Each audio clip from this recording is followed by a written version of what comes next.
সকলকে ডিজি ইনফো আসাম চেনেললৈ স্বাগতম জানালো। ইতিমধ্যে অৰুণোদয়ৰ এটা মোস্ট ইম্পৰ্টেণ্ট আপডেট আছে আপোনালোকৰ কাৰণে। যদি আপোনালোকে অৰুণোদয় 3.0 কাৰণে যদি আপোনালোকে আবেদন কৰিছিলে তেতিয়াহ'লে আপোনালোকে অহাকালি আপোনালোকে টকা লাভ কৰিব। আজি আপোনালোকক এই ভিডিঅ'ৰ জৰিয়তে আপোনালোকক সম্পূৰ্ণ ডিটেইলছ আপোনালোকক জনাম যে অৰুণোদয়ৰ 3.0 যদি আপোনালোকে আবেদন কৰি ৰাখিছিলে, যদি আপোনালোকৰ ফাইনেল লিষ্টত আপোনালোকৰ নাম আহিছে তেতিয়াহ'লে আপোনালোকে কি কৰিব লাগিব। কাৰণ অহাকালি যেটো টকা প্ৰদান কৰিব অৰুণোদয় তাৰ লগতে সব যে বৃদ্ধ পেঞ্চন আছে বা বিধৱা পেঞ্চন আছে বা দিব্যাংগ পেঞ্চন আছে এই সকলো টকা অহাকালি প্ৰদান কৰিব। গতিকে আপোনালোকে এই টকা যদি লাভ কৰিব বিচাৰে তেতিয়াহ'লে আপোনালোকে KYC আপডেট কৰিব লাগে। আপোনালোকে সেই KYC আপডেট কেনেদৰে আপোনালোকে কৰিব লাগিব আজি সম্পূৰ্ণ ডিটেইলছ আপোনালোকে জনাম। তাৰ লগতে সব অৰুণোদয়ৰ যেটো লিষ্ট ইতিমধ্যে ওলাইছে সেই লিষ্টত যদি আপোনালোকৰ নাম আছে তেতিয়াহ'লে আপোনালোকে কি কৰিব লাগিব। গতিকে আপোনালোকে এই সম্পূৰ্ণ জানিবলৈ আপোনালোকে ভিডিঅ'টো সম্পূৰ্ণকৈ চাব। তাৰ লগতে সকলোকে এটা ৰিকুৱেষ্ট থাকিল, যদি আপোনালোকে নতুনকৈ চাই আছে তেতিয়াহ'লে চেনেলটো ছাবস্ক্ৰাইব কৰি ভিডিঅ'টো লাইক আৰু এটা শ্বেয়াৰ কৰি দিব। প্ৰথমতে সব এটা কথা আপোনালোকে জানিব, যদি আপোনালোকে অৰুণোদয় 3.0 কাৰণে যদি আবেদন কৰিছিলে তেতিয়াহ'লে ইতিমধ্যে যেটো লিষ্ট ইতিমধ্যে ওলাইছিলে যে আপোনালোকক আগৰ ভিডিঅ' জনাইছিলোঁ, যেটো ড্ৰাফট লিষ্ট ওলাইছিলে তাৰ পৰা ইতিমধ্যে ফাইনেল লিষ্ট ইতিমধ্যে সাবমিট হৈ গৈছে। আৰু এই ফাইনেল লিষ্টত যদি আপোনালোকৰ নাম আছে তেতিয়াহ'লে আপোনালোকে অৰুণোদয়ৰ টকা লাভ কৰিব। এতিয়া সব যদি আপোনালোকৰ ফাইনেল লিষ্টত নাম আহিছে তেতিয়াহ'লে আপোনালোকে তাৰ ভেৰিফিকেশ্যন কমপ্লিট কৰিব লাগিব। কাৰণ ইতিমধ্যে সব ডিষ্ট্ৰিক্ট ৱাইজত কিছুমান ডিষ্ট্ৰিক্টত ইতিমধ্যে তাৰ ভেৰিফিকেশ্যনৰ কাম ইতিমধ্যে ষ্টাৰ্ট হৈ গৈছে। তাত কিছুমান শিক্ষকসকলক নিযুক্তি কৰা হৈছে বা কিছুমান ব্লকৰ মানুহ ইতিমধ্যে নিযুক্তি কৰা হৈছে। সেই হিচাপে যেতিয়া আপোনালোকৰ এই ভেৰিফিকেশ্যন কমপ্লিট হ'ব তাৰ পিছত আপোনালোকে এই অৰুণোদয়ৰ টকা আপোনালোকে লাভ কৰিব। এতিয়া সব অহাকালি যেটো টকা প্ৰদান কৰিব অৰুণোদয়ত তাত যিসকলে ইতিমধ্যে টকা লাভ কৰি আছিলে, যিসকল পুৰণা আছিলে অৰুণোদয় 1 বা অৰুণোদয় 2 যিসকল মানুহ ইতিমধ্যে আছিলে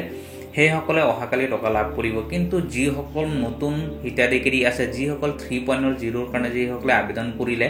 নতুনকৈ অৰুণোদয় পাবৰ কাৰণে, তেওঁলোকৰ যেতিয়ালৈকে ভেৰিফিকেশ্যন কমপ্লিট নহয় তেতিয়ালৈকে তেওঁলোকে অৰুণোদয় লাভ নকৰে। কাৰণ আপোনালোকে অপেক্ষা কৰিব লাগিব কেইদিনমান, যেতিয়ালৈকে আপোনালোকৰ ফাইনেল লিষ্টটো যেতিয়া কমপ্লিট যেতিয়ালৈকে প্ৰচেছ শেষ নহয় তেতিয়ালৈকে আপোনালোকে অৰুণোদয় লাভ নকৰে। কাৰণ যদি আপোনালোকৰ অৰুণোদয়ৰ ভেৰিফিকেশ্যন কমপ্লিট হয় তেতিয়াহ'লে আপোনালোকে অৰুণোদয় লাভ কৰিব। তাৰ লগতে চাওক এতিয়া আপোনালোকে সেই অৰুণোদয় আপোনালোকে লাভ কৰিবলৈ হ'লে আপোনালোকে KYC আপডেট কৰিব লাগে। এতিয়া চাওক KYC আপডেটটো কি আচলতে চাওক, যেটো প্ৰত্যেক মাহৰ 10 তাৰিখে যেটো টকা প্ৰদান কৰে ইয়াত অৰুণোদয় হওক, দিব্যাংগ পেঞ্চনেই হওক বা বিধৱা পেঞ্চনেই হওক বা বৃদ্ধ পেঞ্চনেই হওক তেওঁলোকক আপডেট কৰিব দিছে। এতিয়া আপডেট চাওক আপোনালোকে কোনে কোনে আপডেট কৰিব লাগে, আচলতে আপডেটটো কি।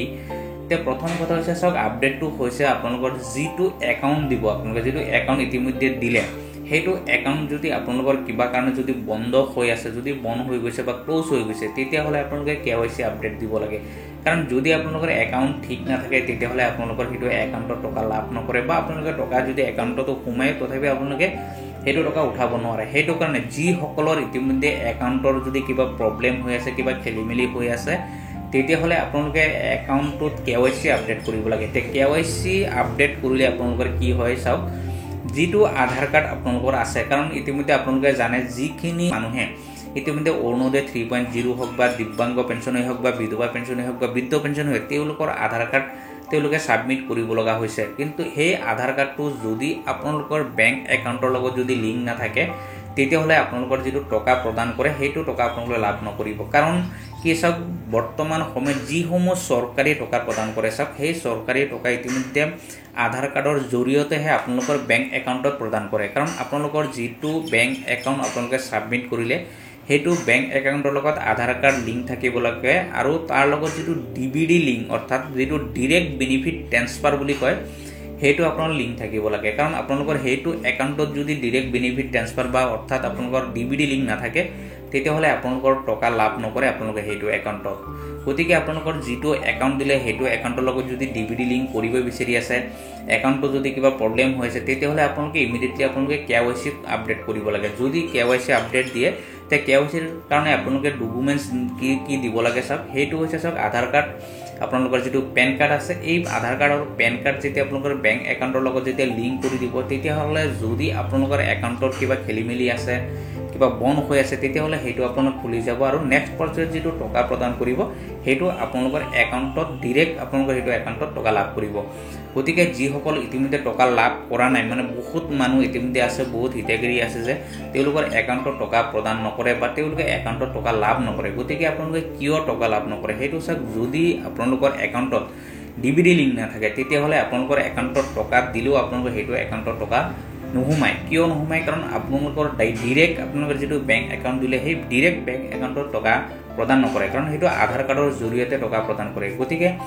আপোনালোকৰ যিটো একাউণ্ট দিলে সেই একাউণ্টৰ লগত ডিবিডি লিংক কৰিব লাগে ডিবিডি লিংকৰ কাৰণেহে আপোনালোকে KYC-টো আপডেট কৰিব লাগে সেইটো কাৰণে আপোনাৰ আধাৰ কাৰ্ড পান কাৰ্ড আপোনালোকৰ যিটো বেংক একাউণ্ট আছে সেইটো আপোনালোকৰ যিটো বেংক একাউণ্ট আপোনালোকে ইতিমধ্যে ছাবমিট কৰিলে সেই বেংক একাউণ্টৰ লগত আপোনালোকে লিংক কৰি দিব লাগে আৰু সেইটো লিংক আপোনালোকৰ যিটো বেংক আছে যিটো বেংক একাউণ্ট দিলে সেইটো বেংকত আপোনালোকে গৈ নিজে আপোনালোকে ছাবমিট কৰিব তেতিয়াহ'লে আপোনালোকৰ যেতিয়া এই ডকুমেণ্টছখিনি যেতিয়া লিংক কৰি দিব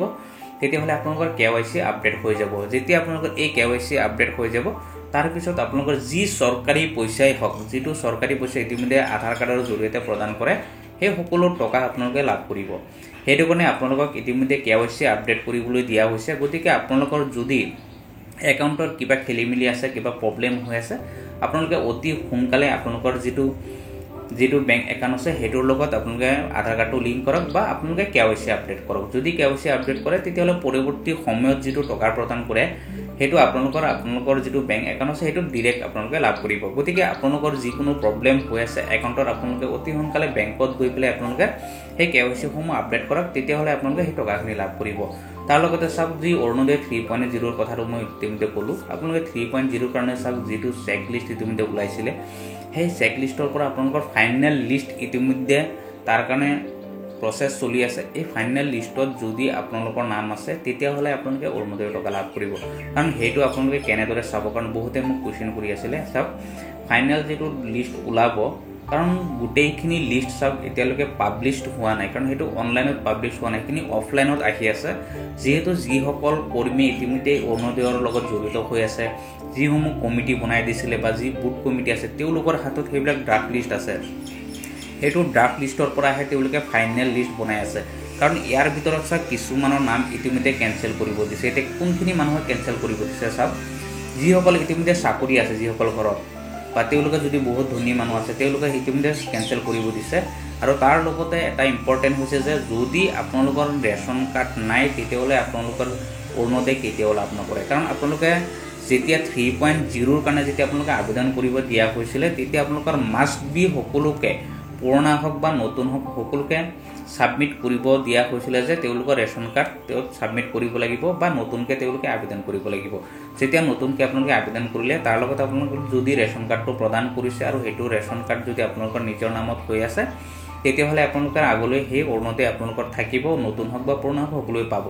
কিন্তু ইয়াৰ কথা হৈছে কি যদি আপোনালোকৰ যদি এটা ৰেচন কাৰ্ডত 2-3 জনে যদি এপ্লাই কৰিছে তেতিয়াহ'লে নতুন হওক পুৰণা হওক যিকোনো এজনৰ নাম থাকিব বাকীখিনি কেঞ্চেল হ'ব আৰু বাকীখিনি কেনেদৰে তেওঁলোকে সব ফাইনেল লিষ্টত কেনেদৰে নাম সোমাইছে সেইখিনি মই হয়তো আপোনালোক ভিডিঅ'ত ক'ব নোৱাৰোঁ বাকীখিনি আপোনালোকে যেতিয়া তেওঁলোকৰ লগত যেতিয়া আলোচনা কৰিব বা যিসকল কৰ্মী ইতিমধ্যে কাম কৰি আছে যিসকলৰ হাতত লিষ্টটো আছে আপোনালোকে তেওঁলোকৰ লগত যেতিয়া যোগাযোগ কৰিব আপোনালোকে এতিয়াও সম্পূৰ্ণ কথা আপোনালোকে গম পাই যাব যে আপোনালোকৰ ফাইনেল লিষ্টত নাম সোমাবলৈ আপোনালোকে কি কৰিব লাগিব কেনেদৰে নাম সোমাব লাগিব কি ডকুমেণ্টছ আপোনালোকে ছাবমিট কৰিব লাগিব গতিকে আপোনালোকে অৰুণোদয়ৰ বিষয়ে যদি আপোনালোকে আৰু কিবা জানিব লাগে তেতিয়াহ'লে আপোনালোকে ভিডিঅ'ত কমেণ্ট কৰিব বাকী আপোনালোকক সকলোখিনি সলিউশ্যন কৰিবলৈ মই চেষ্টা কৰিম ধন্যবাদ